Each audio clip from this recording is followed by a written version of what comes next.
Now, tomorrow marks the end of COP26, when we will know whether the world has reached sufficient agreements to avoid the worst consequences of global climate change. Now, I have to admit to being something of a pessimist, and whatever the agreements that will, by the end of tomorrow, have been concluded in Glasgow, I fear the coming years will be characterised by extreme weather events and other dramatic changes to our way of life.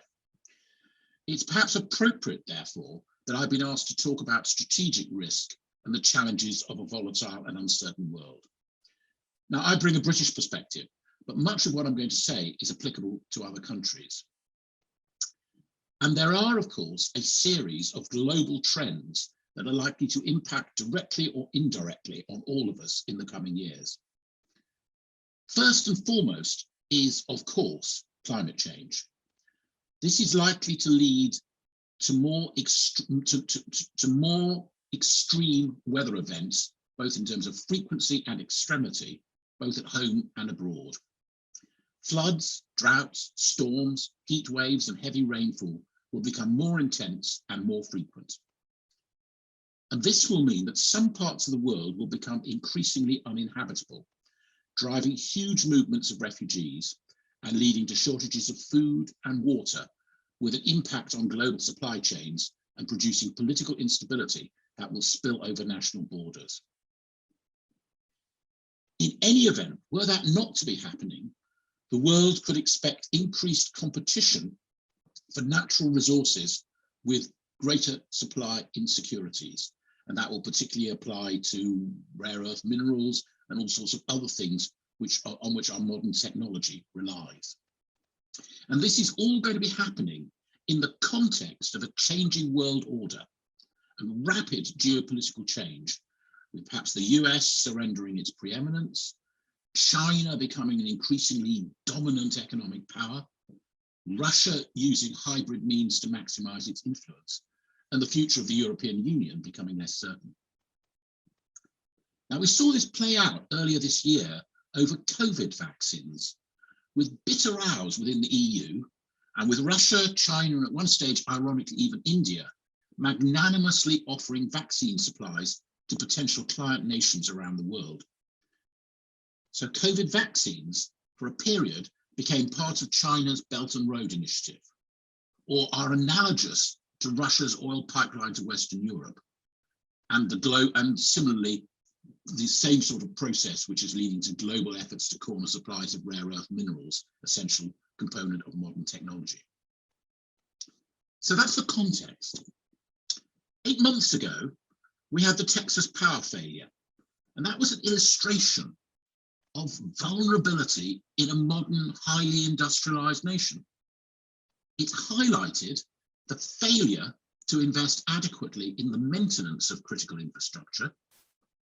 It highlighted the reliance on ever more complex and interconnected systems, and it demonstrated the dangers of cascade collapse. Such vulnerabilities exist around the globe, and as in Texas, no one entity is responsible for mitigating them. So, some crises will arise suddenly and unexpectedly, requiring urgent action. Others will develop over decades. But we need to be better prepared for whatever may occur. And our record on COVID in virtually every country over the last 2 years is not a particularly happy one. Indeed, at the beginning of 2020, few would have predicted the scale of what was about to unfold. Who predicted the apotheosis of Zoom? And we're still discovering new nuances, as we just discovered at the beginning of this meeting, about the way that works. Who would have predicted how universal that would become? Who would have predicted the transfer of most interactions into the online space? Or that various times more than half of the world's population would be subject to lockdown restrictions? And certainly, the speed with which the norms of society unraveled, with deserted city centres, businesses shut down, enforced social distancing and mask wearing, all of that came as a shock to many. But epidemics have occurred traumatically throughout history. And it's not surprising then that pandemic flu has been in the top tier of the UK's National Risk Register since it was first published over a decade ago. But despite that, the UK was not ready. Indeed, most governments had failures either in preparation or in execution of their COVID response. Now, no crisis is ever exactly what you plan for. And certainly in the case of COVID, of course, it wasn't an influenza outbreak, it was something slightly different. But no crisis is ever exactly what you plan for. So the UK government has now announced that it will start developing a comprehensive national resilience strategy. Now, you might be forgiven for being surprised that this process is only just being started and that such a strategy did not exist before. But nations are like many businesses and organisations that too often feel that they have dealt with a potential problem by the mere act of putting it on their risk register. And of course, that risk register is often taken as the last item at a busy meeting, relegated to the final few minutes as people are packing up their papers to leave. And then when something does happen, when there is a major shock to the system, many organisations pat themselves on the back that they've been resilient if they've managed to bounce back quickly and speedily return to normal operation. Now, there's nothing wrong with that, but the ambition should be greater. The aim should be to learn from what has happened, not merely so that the particular eventuality that has occurred can be dealt with or avoided if it happens again, but rather to so toughen the organisation or the nation that it becomes better able to respond to and be ready for the next crisis. And there will be the next crisis. At the beginning of this year, Dr. Mike Ryan, head of the emergencies programme at the World Health Organization, said that COVID was a wake-up call. While the pandemic has been severe and affected every corner of the planet, he said, it's not necessarily the big one. So, the UK's new National Preparedness Commission that I chair was conceived before COVID hit, but its first year has highlighted how vital its central purpose to promote better preparedness in the UK for a major crisis or incident has become. We have in essence to focus on three questions. What should we prepare for? How much preparedness is enough? And how do we finance the necessary investment? And these are not just questions for national government. What is needed is a comprehensive national resilience strategy based on a whole of society approach involving individuals, businesses and organisations. Indeed, as the Commission has been saying since it was established, making every level of government, every organisation and every community more resilient can create a sort of herd immunity for a society better able to address future global crises, whether it's a new pandemic or a massive cyber attack or climate change. And this is also true for each household and every individual. We all have our part to play. Genuinely, we're all in it together. And this is true for nations as well as households. And of course, we will not be properly free of the current pandemic until the whole world is vaccinated. And of course, if climate change is to be addressed, there has to be global action. In an increasingly complex and interconnected planet, while one nation may choose to freeload, if too many do, we all fail. And the existential issue for humanity is how long will it be before that truth is universally accepted? One thing we should learn from the last 2 years of COVID is that we cannot go on burying our heads in the sand. We need to be better prepared for the unexpected. And you could argue that we've been burying our hands in the sand for much, much longer than the last 2 years, 20 or 30 years, about climate change, where some of the consequences can be clearly predicted, but many more remain uncertain. However, the lesson for all of us, the overriding lesson in every country, is that we have not been investing sufficiently in our preparedness and resilience. In essence, we have to try and predict the unpredictable, prepare for the uncertain, and recognise that some of those predictions will be wrong. The message is resilience needs to be designed in and part of society's fabric. But none of this is easy. It means planning for an uncertain future. It means preparing for what many of us would find unthinkable. And it means being resilient against the unknowable. And the increasing complexity of our society and its systems, while of course that brings many benefits, it potentially creates its own fragilities. Let me give you one recent British example.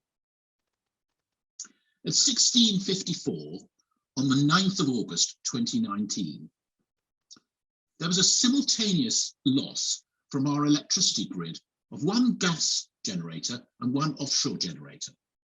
And despite the backup arrangements, the temporary reduction in frequency led to a power cut in some areas of the country. The electricity grid stabilised within 15 minutes, and all demand was reconnected in every part of the country by 1740, less than an hour. Now, the outage was caused by two completely unconnected random events, and that produced a modest, only modest, cascade effect. The electricity grid did what it was expected to do, and power was restored extremely quickly. But I want to focus on the consequences. Yes, there were nearly 1 million people without power, although actually not for very long. There was an airport which was plunged into darkness for 15 minutes. One hospital was hit by a 30-minute power cut. And some traffic lights in London and other areas failed, leading one transport cop to say it's like Grand Theft Auto out there. However, there were much wider effects than that on the rail system, with major rail delays lasting through the night. And the reason was electric trains are designed quite appropriately to come gently to a halt if the power fails. All those systems worked. Trains stopped in their place all over the network. But the problems arose because some classes of train could only be rebooted by an engineer who had physically to travel to the affected trains. And where, of course, those trains had stopped, other trains could not pass them, spreading the disruption to unaffected trains that could in practice have been restarted by their drivers. Now, my point is not to apportion blame in this case, but to highlight the fact that there will be interdependencies that have not been considered in advance. And indeed, it may not be clear who should be responsible for managing a particular consequence. Is it the electricity generator that failed? Is it the grid itself, the train operator, the train designer? All very difficult. While I'm on electricity, let me describe another instance 6 years ago.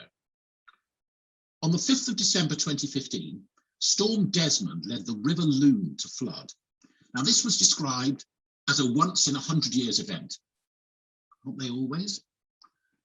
And as a result, an electrical substation serving the city of Lancaster in the north of England was swamped. More than 60,000 homes and businesses and at least 100,000 people were left without electricity for 4 days. ATM machines went out of action. Garages were unable to dispense fuel as their pumps needed electricity to operate. Traffic lights stopped working. The train station had to close. Text messaging, digital radio, and the internet ceased to be available. 75 emergency generators had to be brought to Lancaster from as far away as the southwest of England and across from Northern Ireland in order to regain electrical supplies. But the point is, this was a comparatively localised area. It was manageable in size. In a much larger area or locality, with a much bigger population, such arrangements would not have worked. And the Lancaster incident highlighted the interconnected nature of our critical systems and our reliance on electric power to make them work and society to function. And what would have happened in the event of a major, more widespread outage? So in the event of a wider, more widespread outage, and one that lasted longer, some services would, of course, stop being provided. Schools routinely close if the heating stops working or there's a power cut. How many hospitals can function if their electricity supply is disrupted? Presumably only those with a functioning emergency generator. And even then it will depend on staff continuing to come to work. Incidentally, experience is that because emergency generators are only used in emergencies, they often don't work properly or fail quickly. And in any case, have to be kept supplied with diesel. In fact, one of our government departments congratulated itself on the outage I described, the 15-minute outage I described earlier, that it was only one generator in one hospital that it failed. They were expecting it to be worse than that. And then there are some systems that would have to be provided with power come what may. Nuclear plant, whether functioning or not, will still need to ensure that the reactor core is cooled. Another critical area is water. All buildings above 3 stories and many locations will not be reached without electric pumps. So how long could fresh water be guaranteed? And for how long would waste water and sewage be removed and treated? If a certain flow isn't maintained, sewage tends to solidify. A city or town without fresh water, or where wastewater and sewage cannot be removed rapidly, becomes uninhabitable. In a similar vein, how long could communication systems be maintained? Domestic and business landlines require electric power. The days of low voltage telephony are long past. We all use mobile communications devices, but these have to be charged. And in any event, how long will cell phone masts continue to operate in the absence of power? Spoiler alert, it's 2 to 4 hours. Domestic refrigerators and freezers will stop working. So will those in small retailers. How long will those in the major supermarket outlets last? And in these days of just-in-time deliveries, how well will wholesale supplies hold up, assuming that the distribution network is functioning? In Lancaster, the ATM stopped working. So how long would the financial system continue to function? MI5, which is Britain's Secret Service, reported in 2004 that the UK was 4 meals away from anarchy. And it does not take much to imagine the implications for civil order of the sort of disruption to food supplies that would ensue from the sort of events that we're talking about here. And in the UK, our 2011 urban riots showed how easily the thin blue line of police can be overwhelmed. And there are a number of possible events that might trigger such an event. Some of these would be malign attacks on our electricity infrastructure, such as a concerted physical assault, perhaps by terrorists, on key nodes within the electricity grid. Now, this would be difficult and require substantial hostile manpower. But in July 1996, an IRA plot involving 37 explosive devices designed to destroy the 6 substations providing London's electricity was disrupted and the bombers arrested literally in the last few minutes before it happened. An electromagnetic pulse attack could also have the same effect. Now, this would involve a nuclear blast in the atmosphere. But that's something the North Koreans, in an official news release, acknowledged that they were contemplating as an end product of their nuclear program. For them, it has the advantage that the targeting does not need to be as precise as a direct attack, but the consequence of blown out electric systems would be very widespread. And then there's the possibility of a cyber attack, worryingly plausible. We know that this has been deployed against the Ukraine, and 4 years ago, the US Department of Defense Science Board reported that the US grid had been so effectively penetrated by Russian and Chinese hackers that either could switch off electricity supplies at will, and it would take a decade to secure the system against such an attack. There's no reason to suppose that any of our systems are more secure. And the government of Taiwan is reporting grey zone attacks on Taiwan from the mainland of China every day. And then, of course, there are natural hazards, earthquakes, or extreme terrestrial weather. Hurricane Harvey, Superstorm Sandy, they all led to a prolonged outage. In Puerto Rico, Hurricane Irma left 8 million people without power for months. And then there's extreme space weather. That's the sun's equivalent as an EMP attack. On September the 1st, 1859, Richard Carrington observed a massive solar flare, which the following day led to brilliant red, green, and purple auroras all over the world. The northern lights were seen in the Caribbean, and associated with that was the widespread burning out of the telegraph systems. Now, 160 years later, while some of our systems may be better protected, we are far more dependent than we were then on electrical networks. But in 1986, a huge solar storm crippled power supplies in Quebec. And on the 23rd of July 2012, a coronal mass ejection of the same scale as the Carrington event just missed the Earth. Had it not missed, the economic cost is estimated to would have been $2 trillion. And large parts of the globe would have been without power for months, if not years. Now, all of those events are regarded as low probability, but very high impact scenarios. But the interconnectedness of our systems adds another layer of vulnerability.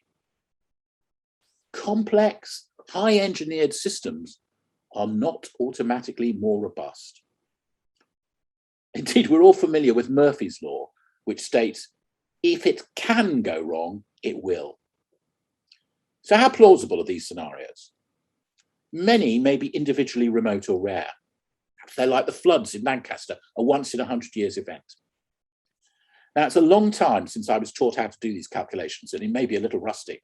But if there are 6 events that each have a 1 in 100 probability of occurring in any given year, the chances of one of those 6 occurring in a particular year is 5.8%. And that means that the chance of one occurring within the next 12 years is 51.2%. That is more likely than not. Now, obviously, such a calculation depends critically on the assumptions used, but the consequences for our society are potentially so serious. And that's why it's indeed essential that a whole of society approach is adopted and that we invest in our preparedness and resilience. But that brings me to the NIMPTO effect. NIMPTO, not in my term of office.